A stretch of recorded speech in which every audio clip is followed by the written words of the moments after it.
All right, well, this just in. As we're doing all this 3000 series testing for that launch that's coming up, we all were waiting for the silent AMD to speak up and let us know what's happening, what's coming. For God's sakes, man, let us know you're still alive. Well, AMD is not only alive, they're giving us an October that's probably greater than anyone was actually expecting, with 2 major launches coming. So let's go and talk about that. Let's talk about some food for thought. And I think right now it's gonna add another wrench into the whole, should I wait or should I just go with 3000 series now? Holy crap. NZXT's starter PC series now starts at $699 and gives you everything you need to get into the world of PC. Available in multiple configurations, the starter PC can be tailored to meet your budget and needs and are the perfect way to build a work or learn from home setup while still being capable of 1080p 60 FPS gaming and popular titles like Fortnite, Rainbow Six Siege, and League of Legends. All of NZXT PCs come backed with a 2-year warranty on parts, labor, and RAM overclocking, helping to guarantee the best gaming possible for your build. To see the full list of specs and pricing on the NZXT Starter PC series, click the link in the description below. A lot of people think that us tech influencers get all this early first-hand knowledge of what's coming and whether you should wait, and we're giving all these major hints because we have all this knowledge. And the truth is, we don't have anything except trends to go by. We have launch after launch after launch, year after year after year, that kind of gives us market trends that tells us what to expect. So NVIDIA was obviously first to its launch with its graphics cards, and the discussion there has been the amazing performance, price to performance, and how it kind of came back more consumer friendly than it has been before. Now sure, a $400 graphics card, well, $499, a $500 graphics card is still very expensive and out of reach for many people, but the performance it gave you at that price point versus last generation is pretty insane. An $800 graphics card is available to even, a fraction of those that are available to $500 graphics cards. So even a fraction of those people could afford $800, and then a 3090 at $1,500. That's just like top 0.1% in my opinion, or 0.05% maybe of people that could truly afford that card and are going to buy it. That's the uber enthusiast. So there were some things we talked about with that, and I know people are already like, wait a minute, Jay, it's about AMD, why are you talking about NVIDIA? Well, because it all ties in, it truly does. And like I said, food for thought, this is all speculatory? I don't know, I don't have any details. I'm just giving you some things that I'm thinking of as a potential consumer of how I would look at all of this. So NVIDIA's launch gave us 3 cards to consider. Basically an extra large, a large, and then a less large, but not a medium. Because I feel like a medium would be like a 3060. I feel like a 3070 is a less large. It's American sizing. Yeah, pretty much. With all of that out of the way, there were some things to consider.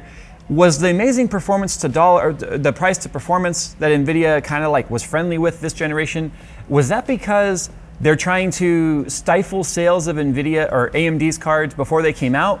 Or did they maybe get some indication of what the performance was going to be, so they adjusted pricing to sort of match, and then maybe by giving us more performance per dollar made NVIDIA more incentivizing to consumers to consider? I don't know, and that's all speculatory.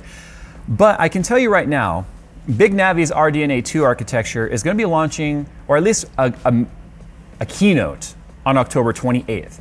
Now I think that date already is a little disappointing to some people because we know September 17th is when the 3080 launches. September 24th is when the 3090 launches, and I believe October 7th or somewhere around there, first half of October, is when the 3070 is going to launch. So those 3 cards will be out prior to even getting information on the RDNA 2 architecture, and then who knows how long after that when they hit stores. I really don't anticipate and it's available today type of keynote from Lisa Su. I think it'll be available starting in 1 week or 2 weeks. So now you're looking at November until potentially getting one of those cards. So as a consumer, you've got to consider now, crap, do I just go ahead and just write off the first batch of NVIDIA graphics cards? Because we know that they're extremely popular and haven't even come out yet. Independent testing hasn't even happened yet, and we can't even give you guys any information on that because of NDAs and stuff. But we don't know how they're going to compare to RDNA 2. So the question here is, do you just write off that first batch, which you know is going to sell out immediately? No pre-orders, it's still going to sell out immediately. Websites are going to crash. Any e-tailer is going to absolutely have a hard time probably keeping up. I know some people are going to have orders that go through, and then suddenly you're going to get a kickback with a refund saying, sorry, out of stock before your order was fulfilled. It's going to happen, and it sucks, But that's the reality of it. And by waiting and by just ignoring that particular first batch, hoping for AMD graphics cards to be competitive, and then if they're potentially not, do you then go, man, and then you wait for the second? Or do you then hope you get the first batch of AMD cards if they're look enticing, and then maybe you could be waiting months for a new graphics card. And this is the game. This is the MMO we're all playing right now, and it's very strategic on trying to get them. So we don't have any information on it. There is an image they provided with us that shows kind of like a little bit of a look of what the cooler could potentially look like. There's a fan, obviously. There's a fan on there. But it's just like two blades of the fan. We have no idea what it's going to look like. But that's not all. AMD's basically coming out with a 1-2 punch against Intel and NVIDIA, because October 8th is when they're announcing their Zen 3 processors. So this could really be a very depressing October if you're that person that ran out recently and you didn't listen to me and you bought a 2080 Ti, and then you see that you could have gotten 2080 Ti performance or better for what? $1,200 down to $500, that's $700 cheaper, which could have paid for probably the rest of your system. And you're like, well, that's fine. I got my 3000 series CPU from AMD. I got a 3800X. I'm fine. And then to find out, October 8th, they're announcing Zen 3 4000 series desktop processors. Yeah, it feels bad, bro. If you're that guy that's like, well, okay. I don't think anyone was expecting 4000 series to come this soon, but I'm a little surprised that they're launching the CPU before the GPU, considering it seems like the GPU is where the battleground is right now, because we know Intel's just sort of treading water and wearing a rubber ducky, while AMD's literally over there doing like Olympic diving. The real battle here is gonna be what's happening with the graphics cards. But I feel bad for anyone that also just bought a 3000 series CPU and potentially having that one also now be old news. But at least when it comes to the platform, I think X570 is the current chipset for 4000 series also. We know B550 and X570 are compatible with 4000 series. We just don't know yet what the feature set is, and if they're coming out with a new chipset to leverage some of that, and then X500 series becomes compatible. There's a difference between compatible and optimized, obviously. And I know this video might seem like, well, Jay, you're not giving us much information, but I'm telling you this right now because the dates are important. You may not have seen it. I know it's all over social media right now that these announcement dates were announced, but if you're getting ready to run out and buy a 3000 series CPU, wait, just stop. Wait a second.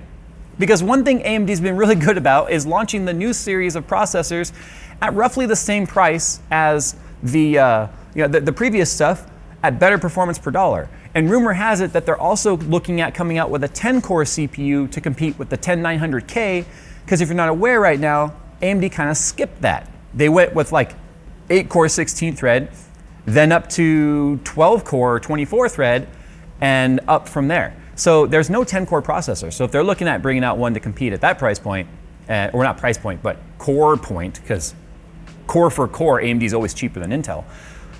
It's going to be an exciting fall. So new CPUs, new GPUs from both companies, and then who knows, in the near-ish future, maybe early next year, we might actually see Xe discrete graphics cards from Intel. Right now, they've only launched that on their laptops.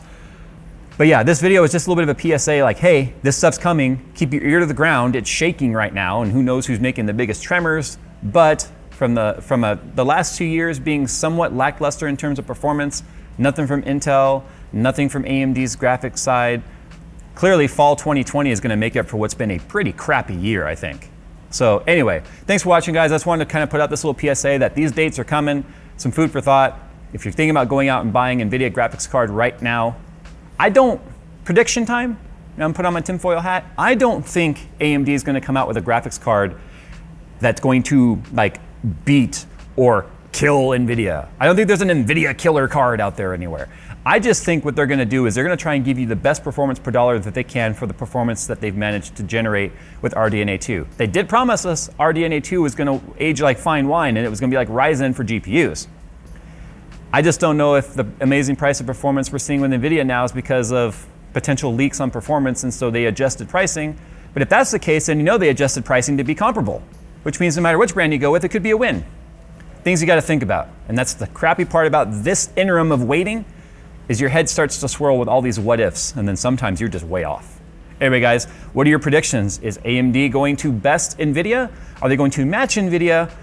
Or are they gonna too soon junior and maybe come up short. Sound off in the comments below what you guys think, and then obviously don't forget October 8th, Zen 3 4000 series processors, and October 28th, RDNA 2. Man, are you willing to wait another month and a half for AMD? Or are you just gonna buy NVIDIA? Sound off down below. Thanks for watching, guys. We'll see you in the next one.